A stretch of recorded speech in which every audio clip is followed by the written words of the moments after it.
Week 13 in the books. We are 1 week away from the fantasy regular season being done for most of you. Maybe you go, I don't know, maybe some leagues go into week 15 or something, or some leagues start in week 14 or week 13 for the playoffs, or week 14, I don't know. But anyways, it's kind of a weird week. A lot of upsets. A lot of good fantasy performances on Thursday and Friday, not so much on Sunday. It made Sunday kind of weird. NFL has just been kind of weird this year overall. I've been thinking a lot about it, of just, I don't know, the state of the NFL in general. And it's making fantasy really, really difficult the last couple of years, I feel like.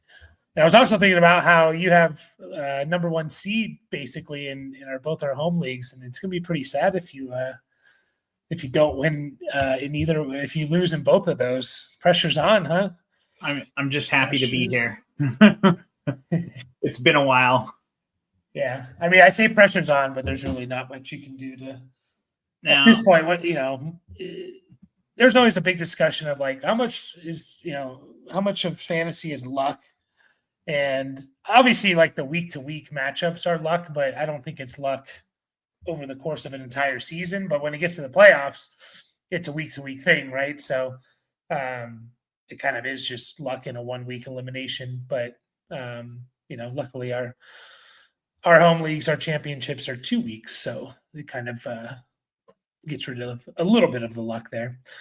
So Jeff's comment here. Before we started, he's talking about Brenton Strange or Juwan Johnson the rest of the season. I'd say they're very similar players, right? I mean, what did both Juwan been good do this week? 5 for 40. Strange 3 for 45 and a touch.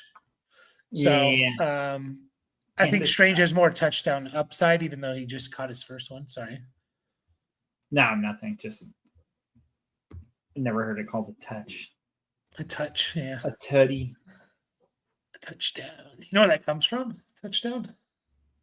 No. I think it comes from rugby, because in rugby, when you cross the end zone, you actually have to touch the ball to the ground in order for it to be official. That's kind of funny, because I thought that about football when I was a kid. I thought you had to actually spike it or something. Oh, really? Yeah. To be yeah. I mean, yeah, I think that's where it comes from. That's just my guess. I know in rugby you have to do that, so I just assume that's where it came from. I could be wrong there. Yeah, I guess I lean Strange a little bit. I think they're very similar players. I do think Brenton Strange has a little bit more touchdown upside just because he has a better quarterback and a better offensive situation.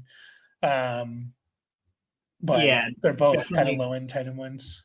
Better offensive situation. Strange has got more target competition in a way, I guess, with Thomas, Parker, Washington, and Jacoby there, plus the running back. So, yeah, I don't know. You'll go crazy trying to decide which one to start every week.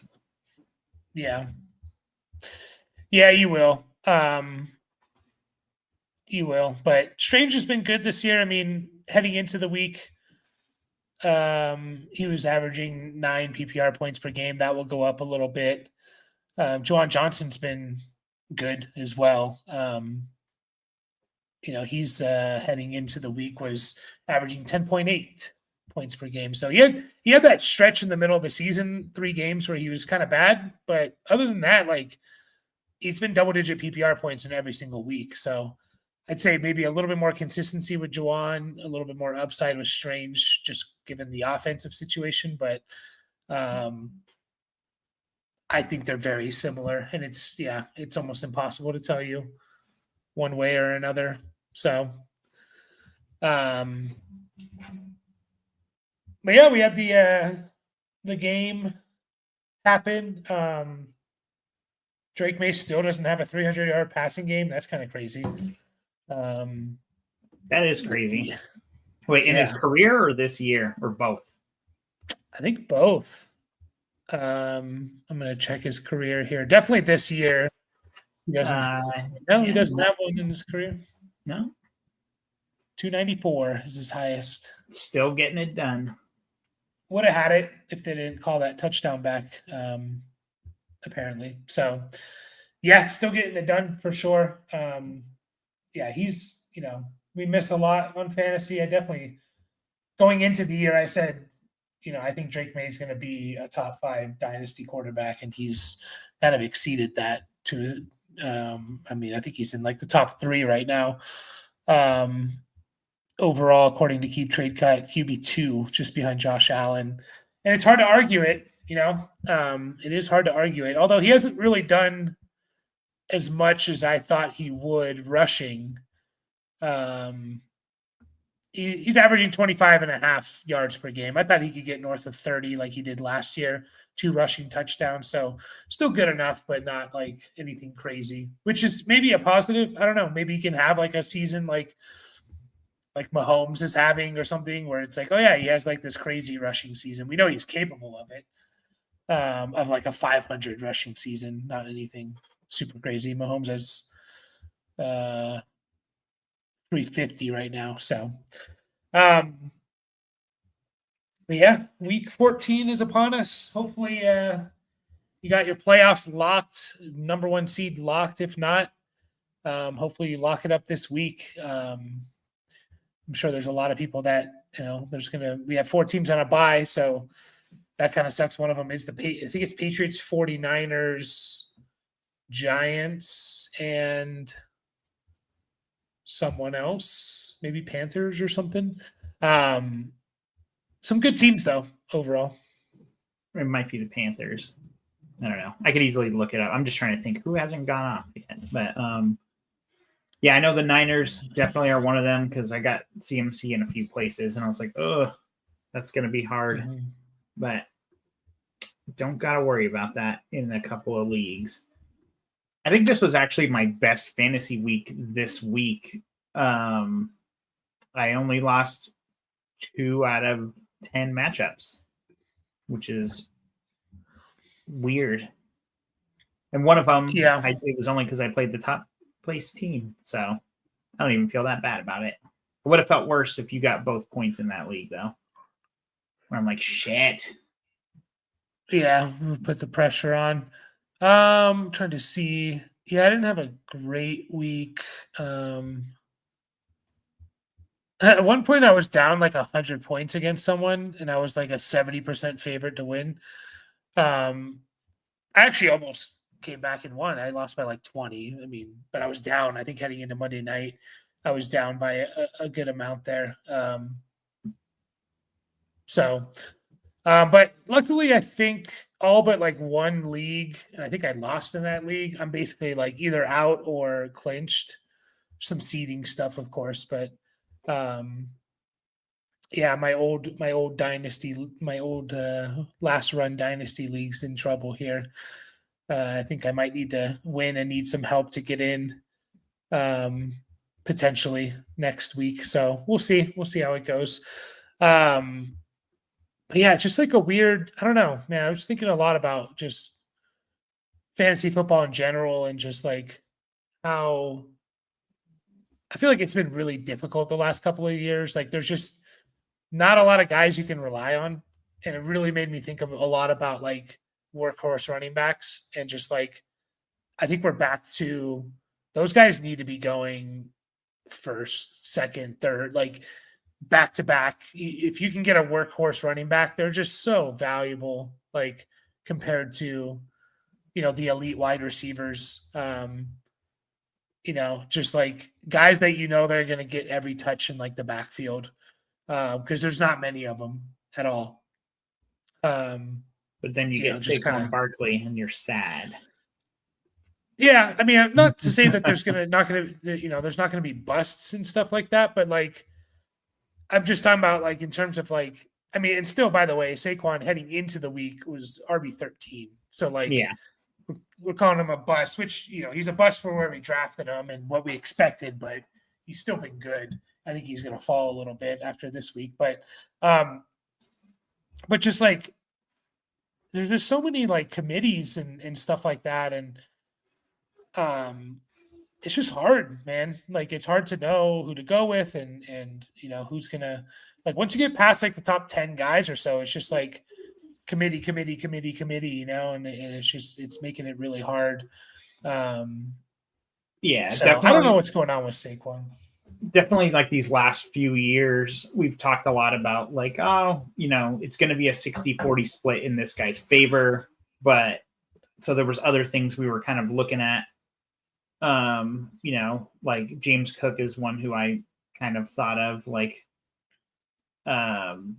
he's got a few games over 70%. Are you putting workhorse running back at 70% basically? Yeah, it's not even necessarily like the snap share. It's more like the touches. Like if they're getting consistently, like if I'm nearing like 20 touches a game for that player, like they're a workhorse, and James Cook is definitely, a candidate. He's likely to get, very good chance he gets 20 touches every single game, Yeah. So, yeah. And his role. Like, I'm fine with like a running back playing 70% of the snaps if No,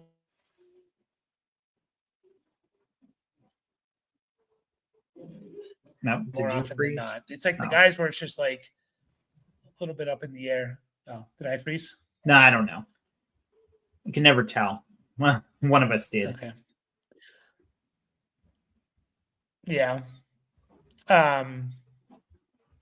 Yeah, it's just hard, man. Browns defense versus Tennessee or Bucks defense versus the Saints. I mean, it's Browns versus Tennessee.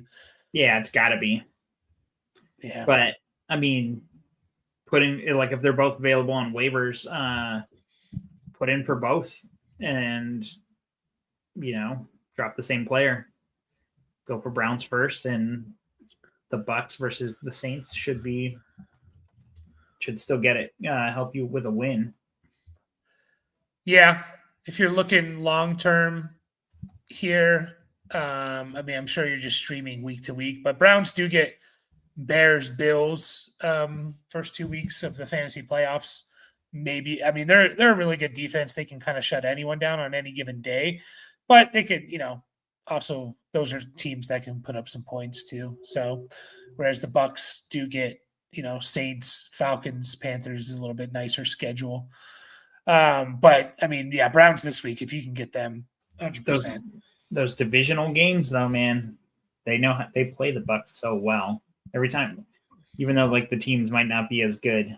I'm just kind of like, man, those are the games like we lose, You're talking about the Saints? Sorry, the Bucks.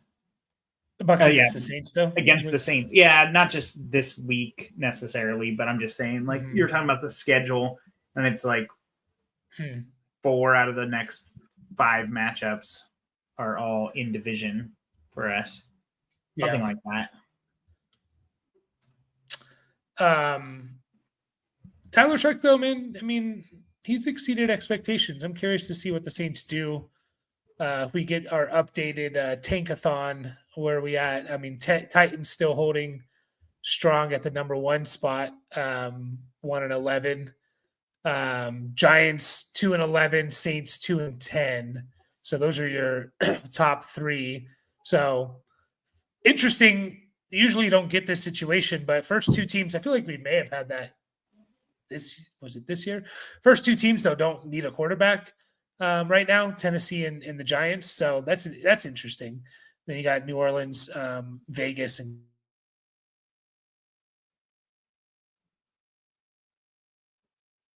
wow. Did I think I froze or I think you did too. I don't know. Usually we have enough comments so I can like still judge it. Like, am I the one freezing or? Anyways. Yeah. How are we feeling about Jackson Dart long term? I think you got to be optimistic about what you've seen. I'm a little bit concerned, and like he needs to develop more still. He's a very, very much, I talked about this before, but he's very much like a first read quarterback. And if that first read's not open, he takes off and runs. And that kind of works for fantasy. That works for college. It doesn't work for like long-term NFL success, which, are tied together in dynasty in particular. So, I think he's exceeded what we expectations, and that's all you can really ask for. And you got to remember, his best weapon two best weapons maybe in Neighbors and Scatterboo aren't there. So he gets those guys back. Maybe they bring in someone else. Theo Johnson develops a little bit. You bring in another receiving threat, either a tight end or a wide receiver, pair them with Neighbors and Wandale. Okay, you can see something there. So how you feeling about Jackson Dart overall? Yeah, I mean, I know one thing you mentioned when we were talking about him before was, he's had a lot of concussion scares already, and he needs to kind of figure that part of his game out, right? But yeah, overall, I think you're pretty happy with a guy that you probably took at the end of your first round, the beginning of your second round or even picked in Dynasty anyways, or picked them up off waiver wires mid-year and redraft. So he's been putting up points. So that's great. But yeah, overall, we know these guys can be a little scary long-term, right? Because we need to see them win some games and things like that. Not necessarily this year, but yeah, I think overall pretty good. Yeah. He did take a couple of hits, and I don't know if you said you turned it on around the punt return touchdown, but he took one where he got hit out of bounds. Not hit out of bounds, he was still in bounds. Yeah. Yeah, it's just stuff like that, man. It's like, what are you doing? What, why? You're still in bounds. It's a legal hit, and defenses are going to do that because quarterbacks are kind of taking that extra yard when they can. So it's just like, what are you doing there? In Dynasty, I would definitely be looking, though, to tear down from Jackson Dart. He's getting into that top, he's kind of at the top of the tier of guys where it's just like, I don't see a whole lot of difference, besides, maybe youth or excitement around them, and stuff like that. Jackson Dart to Bo Nix, Jackson Dart to Baker, to Jordan Love, to Dak, to Purdy, to Stroud. If you could get something on top of those players, if you could trade away Jackson Dart and get something on top of CJ Stroud, that's the move I'd be making with Jackson Dart right now. So I'm going to explore that in a couple of leagues I have Jackson Dart in. What about Trevor? Yeah, I would toss around that idea. The thing with Lawrence, yeah, he hasn't maybe played as good as we hoped he would have, but he's going to have a job for the next 5 years at least. He's not going anywhere, and he's playing good enough. I mean, they're in first place in their division. They've been, they're a top 12 offense in points per game. Yeah, it depends what I can get for him. I mean, are they even that far off this year? In points per game? I don't know. It's hard because a lot of sites haven't updated with tonight's stats for points per game. So if you take out the first 3 weeks for Dart, because he had a couple where he came in and ran the ball once, and that's affecting his points per game. So week 4 onwards, 4 to 12 for Dart, averaging 23.3 points per game. Okay, so a lot more than I thought, actually. Lawrence, 18.1, so almost over 5 points a game on him. So, yeah, we'll see at the end of the year what happens here. I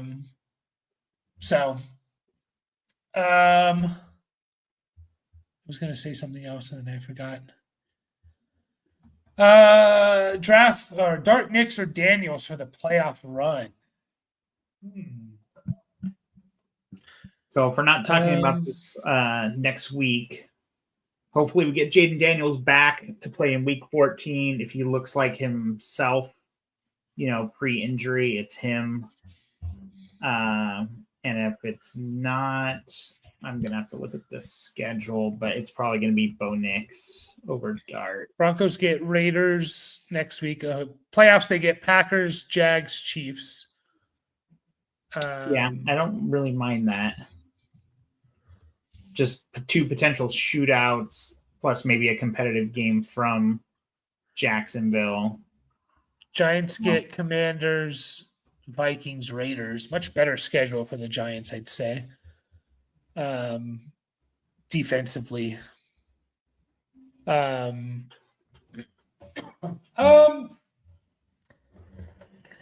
it's tough to say. I probably lean Knicks. I mean, all these guys are on your team, right? So you're probably deciding who to start.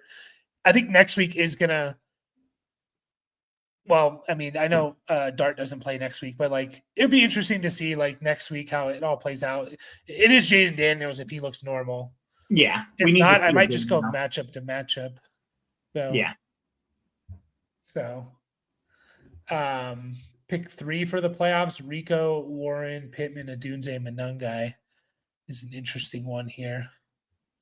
Okay, are you playing in a league here, Frosty, where you have to like choose your guys or something, or are you just asking like you're just trying to like prep ahead and stuff? So you got he says but before we get to this, he does say Purdy is available as well.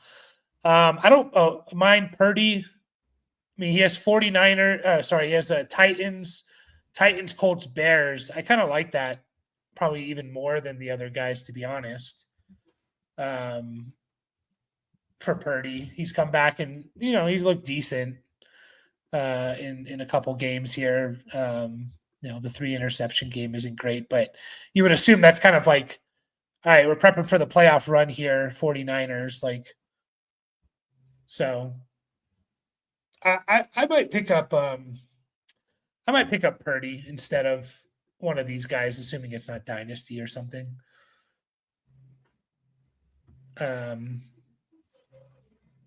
So I don't mind that. So if we're gonna pick what's that? No, go ahead. I was just gonna say about this pick 3 for the playoffs. Like, I mean, let's talk about Rico Dowdle, right? We're seeing Chuba Hubbard play a little more than we want him to. It's not like what it was. I mean, it's 1 week, right? Where Hubbard outsnapped him. Maybe that was due a little bit to health. Like, I don't really know. And Chuba's role kind of stepped up last week as well, even though it was still heavily favored by Dowdle. But do you think we have a Chuba problem with Rico?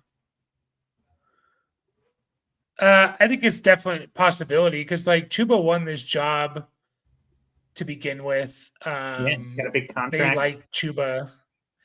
Chuba's looked good in the past. He got injured, came back. It just so happened to come back. Like, it just so happened to align with like Rico Dowdle just going nuclear for a couple of weeks there. A lot of it due to a matchup. He played 2 really. One of them was the Dolphins. I forget the other one, but it was just like 2 juicy. Might have been the Cowboys. Yeah, 2 juicy matchups in October. It's changed now, but like at that time, those guys were just like target everyone playing these teams. And then, Chuba comes back from his injury, doesn't look so hot. And then they kind of roll with Dowdle because they're at the point where like they need to win games, Chuba is like, he has 4 or 5 games under his belt since his injury. And he's looking a little bit more like the Chuba that we expected, and he gets a bye week this week coming up. So maybe even a little healthier. It's going to be a little tricky week 15 if you're going to start Rico. They're playing the Saints, right? So that ain't bad. But Jaylen Warren's got Miami the same week. I'm just kind of looking at their schedules, like seeing how you can like piece it together a little. So Warren's got Miami, Detroit, Cleveland. Don't like that. Rico's got Saints, Tampa Bay, and Seattle. So that's not great either. especially in the championship week, assuming it's 17. Yeah. And we got Pittman, who's been down kind of 3 weeks in a row now. He did catch a touchdown one of those games, but not great the last 3 weeks, 2 for 19, 5 for 27, 1 for 13. Like I said, he did catch a touchdown in that 5 for 27. So, he gave you something. So he's kind of fading a little bit here. This is tough, man. This is really tough. Like Bears, like Dunze's been, started off hot and he's not been great. Very inconsistent recently. Yeah, that's the tough part about Odunze too, is like the Bears they're not looking perfect, but they're winning games, they're scoring points. Caleb's throwing it more than what's that? Yeah, Dunze is not really scoring. Yeah, exactly. Like that was kind of what I was getting at, is like it's not translating to him necessarily, right? I mean, you got to go back to week 8 if you want to see 2 games from then until now over 8 PPR points basically. So that's rough. And a little bit of a wild card, he plays his first 2 games are at home. We're talking about Chicago in the middle of December. Might not be great. Obviously, we don't know now. It's too early to predict that, but against Cleveland and Green Bay too. The nice thing is he gets to play Green Bay this coming week, so see what he does there, and that's exactly what will happen in week 16 if you make it there when he plays them again. Yeah, that whole just looking at Frosty's comment at his latest one, like it is weird. Like Caleb's not having a bad year. I mean, he's QB8 heading into this week in both total points and points per game. I know he's been running around a little bit, so that obviously helps his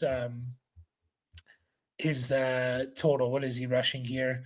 25 rushing yards a game, so nothing crazy. Like I don't think he's boosting his total too much. Obviously, it's helping, but like his pass catchers, DJ Moore sucked. Odunze was great to start, and then has sucked for basically since like mid-October. Luther Burden hasn't done anything. Colston Loveland hasn't really done anything. Cole Kmet, like it's just no one's doing anything. Like it's just weird for fantasy. It's a little frustrating.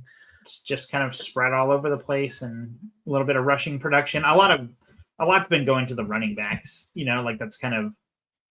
I mean, this week against Philly was the first time. Remember, I think I mentioned this to you after we got off the stream, but I think they said it was the first time in 40 years that the Bears had 2 100-yard rushers in a single game. And so that's obviously going to affect it quite a bit. You wouldn't have planned for that against Philly necessarily, but it's what happened. So their ground game is just kind of on point right now. Yeah. Even then, though, like, yeah. Man, I don't know if we've helped Frosty at all. I don't think we did. Well, the nice thing is it's prep, right? Like that's what he says, a little lower. So yeah. Let's see if we get a little bounce back. We were worried about Pittman going into this week, going against Houston, and he totally shit the bed, right? The KC defense is not necessarily one you want to go up against, and his game was all right, like 5 for 27 and 1. But we are worried about the Daniel Jones injury. I almost called him Daniel Jones again. But at least we get one more week to see if these guys are just kind of in a little bit of a slump, or if it is kind of playing out that way. My gut right now is Rico, Warren, and Dunze is the 3. I feel like I want to go with. It's close with the Dunze and Pittman. So I do kind of feel like Warren is the one I feel the best about. Yeah, I mean it's also hard to ignore Monungai a little bit Are they going to be able to run the ball this much? Now, they just did it against Philly, which is very impressive. But they do get Green Bay, Cleveland, Green Bay, 49ers. I don't know what the 49ers are. I have to go and look at kind of what they've been over the last month or something, but which I guess I can pull up now. Those are tough defenses to run the ball against. So it might just be playing matchups a little bit. I feel like right now, and we're going to have to revisit this, as we go live each week during the playoffs.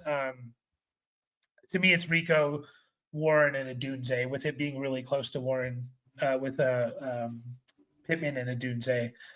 And that could very quickly change with the Rico Dowdle stuff. I mean, I know Rico Dowdle played less. He still played a good amount.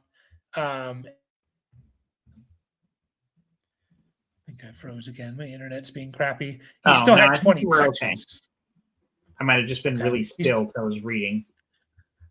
Yeah, I went like spinning wheel there for a second. But Rico Dowdle still had 20 touches. Like, you'll sign up for that. He just didn't have a great game with it. So that's kind of where we are, but we're definitely going to have to revisit that each week. Yeah, one more week of data. Unfortunately, Rico's not going to play, so you're not going to really know. But again, like you said, 20 opportunities. You'll take that. You'll take it. Yeah. And this is a team that's going to want to run the ball 40 plus times. I guess I should say what 3. It is hard to bench BTJ for guys like Pittman or Odunze, at least. Oh, we're on a delay, I think. We're having connection issues, so. Yeah. Sorry. Yeah. I was just going to say Rico, Warren, Pittman for me, if everything kind of goes back to what we've seen over the good chunk of the season. Sorry, go ahead. That's fine. Yeah, I mean, it's hard to bench BTJ for guys like this to start the year, but it's not hard to do it now. We haven't seen anything from BTJ, unfortunately. He's going to be an interesting conversation to talk about for Dynasty in the offseason, but he sucked. He has absolutely sucked. So, at some point, like it's one of the talk about how hard fantasy is. It's one of the hardest things in fantasy is like we stick with these guys too long. Unfortunately, we got to know when to get off of them, but it's just so hard. It really is. So,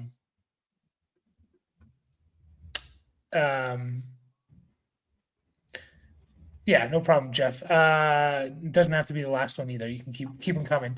Should I pick up Chris Rodriguez or Jordan Mason to replace CMC on a bye or just play Gainwell? I think any of them are fine. I mean, I'd probably be picking up Jordan Mason. Just in case. With the possibility. I mean, Aaron Jones is hurt, right? So. Yeah. I mean, I don't know, man. That offense, the Vikings just suck. Yeah, they're absolutely terrible. I don't even know what to say about them. I'd probably, if I had to pick one to start this week, it's probably Rodriguez. But yeah, I guess it depends on how badly you need the win, right? Like if you think you're okay, if everything else looks good on your roster, maybe just start Gainwell. He is going against Baltimore though, so not ideal. Yeah, all these guys are tough. I mean, they all feel like Gainwell might be the safest. The other guys might feel a little bit trapped back, not going to catch the ball and, give you 15 plus carries or something, but who knows what they do with it. Whereas you think Gainwell is going to catch some passes. So I might just play Gainwell in PPR, to be honest, but I don't mind picking up those guys either one of them. So if you have to drop Gainwell to pick those guys, like if you're okay this week and you don't need the win, I probably would drop Gainwell to pick up one of those guys. just to see like what the upside is there, and do I have something in the fantasy playoffs? I would say So, Jordan Mason over Rodriguez if that's the approach you're taking, right? yeah, that's fair. Yeah, so who would I rather have to start next week? It's might be Gainwell in PPR. If I'm Yeah, being that's fair completely enough. honest. Yeah. So, yeah, what happened with Abdul Carter? I know he was like benched and stuff like that. I didn't see. I kind of had it on mute there for the first till the fourth quarter, so I'm not sure. I think he was just benched for the first quarter, I believe it was. So that's kind of weird. He's been kind of a disappointment. He's kind of this generational guy. Giants' defensive line has been kind of disappointing. So, Abdul Carter was kind of like, yeah, this guy's going to be defensive rookie of the year. Like, he's, just an absolute stud defensive player, top 5 pick. And I think he has like 1 sack on the year. It's pretty sad. Garrett Wilson's around. I'd be stashing Garrett Wilson over Jaden Reed for sure. Yeah, but who knows if he even plays again? It's a lost season for the Jets, but that's not. I mean, players want to play, right? Mhm. Like, so we'll see. Yeah, and they're if that's real, Ricky, that's kind of funny. The Jets are trying to build something here. Like, I know it is a lost season in the sense of like they're not going anywhere, but like I think about like, and then the reason I make this correlation is because Aaron Glenn comes from the Lions. And go look at like what Dan Campbell and the Lions, like, you got to build, right? You got to build and stuff like that. That first season with the Lions was bad, but they I think they started off like 0-10 or something, and then started to win games. And like, so there is value in just having your guys and building on, finishing the season strong and stuff like that. By the way, the Jets don't have an interception this year. Not one. That's crazy. Yeah.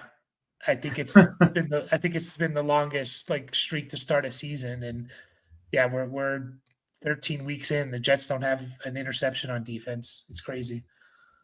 Yeah,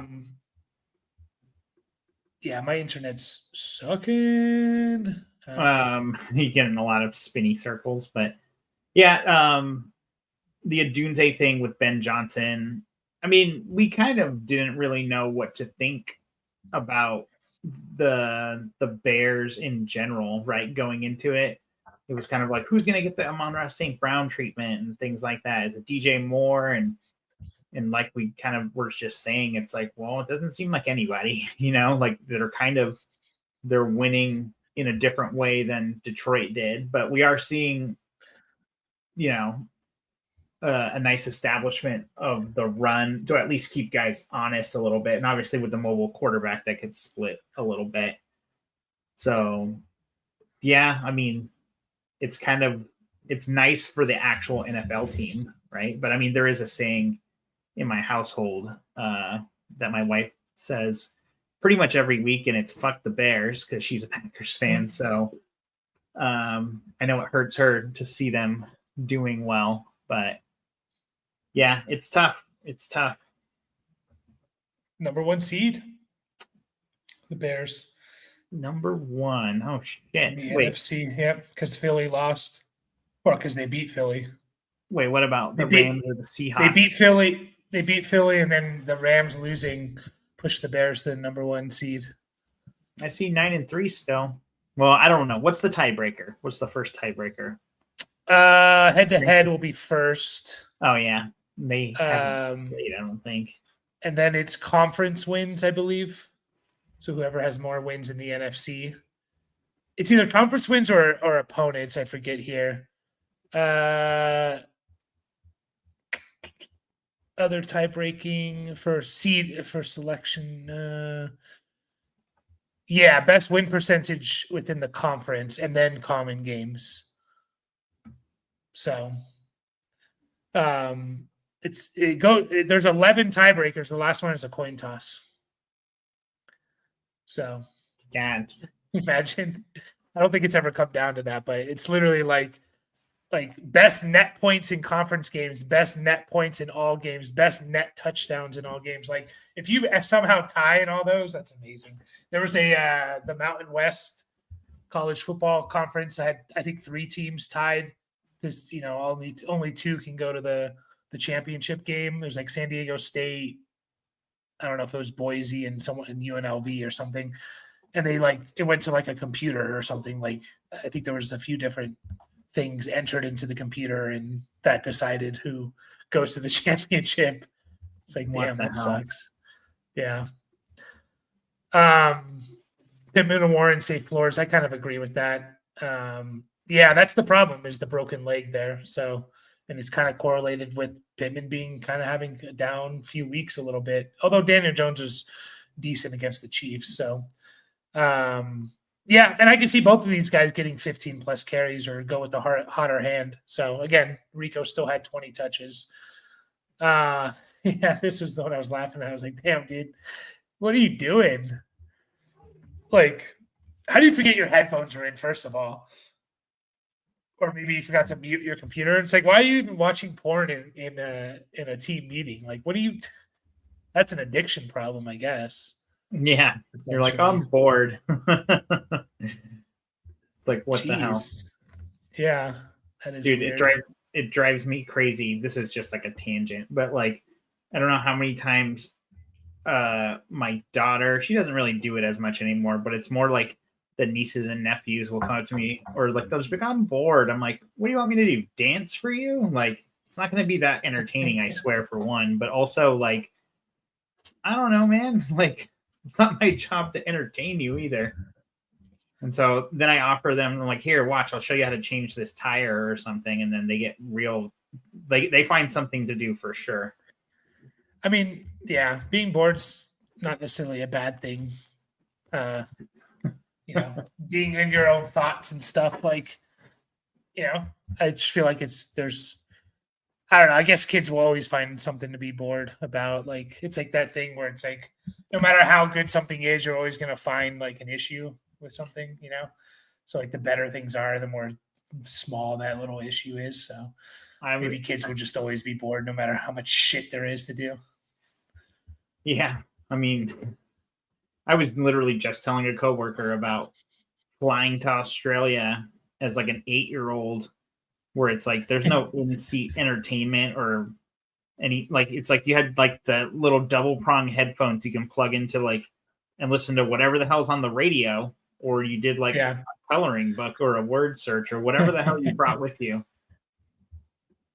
It's funny is like I bring so much shit on flights and I maybe use like one thing. Like I don't even do anything on flights most of the time. I just have the fucking flight map up the whole time, just watching that shit. Yeah, we all, well, if you have London, we all need them back for sure. I don't know, man. It's getting bleak there in Atlanta.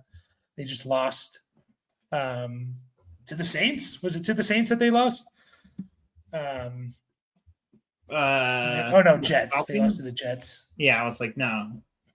Yeah, let's say the Saints did lose to Carolina, I think. Yeah. No, because Carolina beat the Rams.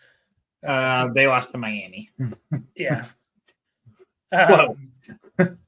Yeah, I'm curious about that. That's pretty crazy about that schedule. Is Jefferson still serviceable? I mean, man, that's rough. It is rough. I would hope when McCarthy comes back, he is, and they're going to want to feed him the ball. I don't think they trade him, though. I mean, maybe he requests one, but I don't think they trade him. Yeah. Yeah, I don't think so either. I mean, he's getting paid. We need more games from McCarthy. We've been talking about it. Yeah. It's like the dude's played 6 NFL games. Obviously, it doesn't look good. We did see that it could be worse with Max Brosmer this week. Brosmer. Yeah, just obviously you're never going to get value or you're never gonna like Jefferson's not gonna be what he's been for the rest of this year. Like you can't count on him, but you are still starting him in all 3 receiver leagues. Like I think no doubt kind of thing, like he's still like the upside is like we know what the ceiling is. We maybe not in this offense, but I still see him as what wide receiver 21 on the year. Is that right? Overall, maybe. Yeah, probably. Yeah. Let's see. KFC's a QB whisperer too. Yeah, so I mean he's not that far off per game either. He's still 29. So he's again still startable in wide receiver 3 or 3 wide receiver leagues. It's just expectations are got to be tempered, Yeah, I do. This is part of what I was thinking a lot about. It's just like the development. There's a QB development issue. It feels like a little bit. Like I don't know if it's at the college level, the NFL level, both. But like it's just weird that we never used to see like just veterans like Flacco and Jacoby Brissett come in and just like light things up, and then like these talented, what we think are talented, high draft pick rookies, second, third year guys come in and they suck. Like I know there's always going to be busts and stuff like that, but there's like a weird thing where it's just like how can Flacco come in and just like throw for 350 yards each week or something? Like I don't know. There's something going on there, and so yeah, KOC is a QB whisperer, but he was doing it with guys that like had NFL experience and stuff like that. Like Darnold wasn't, he was a top pick and he had however many years in the NFL, and Wentz even and Kirk Cousins and stuff like that. So, man, you know what's kind of crazy? It's mostly just the touchdowns for Jefferson, right? Like, I mean, he was basically averaging, 17 games, 103 catches last year. That's 6 a game, right? He's got 62 catches in 12 games. That's 5, right? So we're talking about 1 catch a game. Obviously, that's huge. Only 2 touchdowns as opposed to 10 last year. And it's not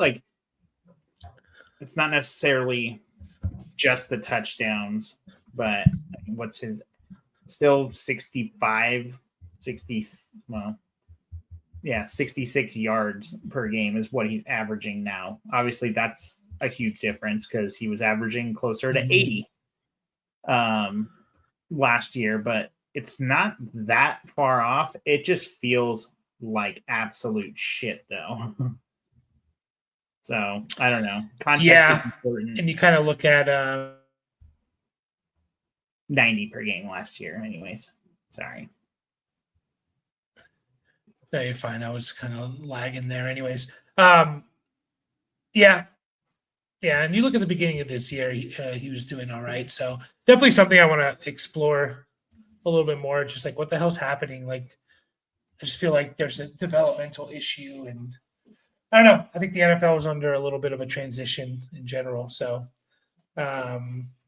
comparing McCarthy to Zach Wilson, maybe he is, but then I wouldn't be shocked if Zach Wilson in next year or in 2 years, like it's like, oh yeah, he's a starter for some team,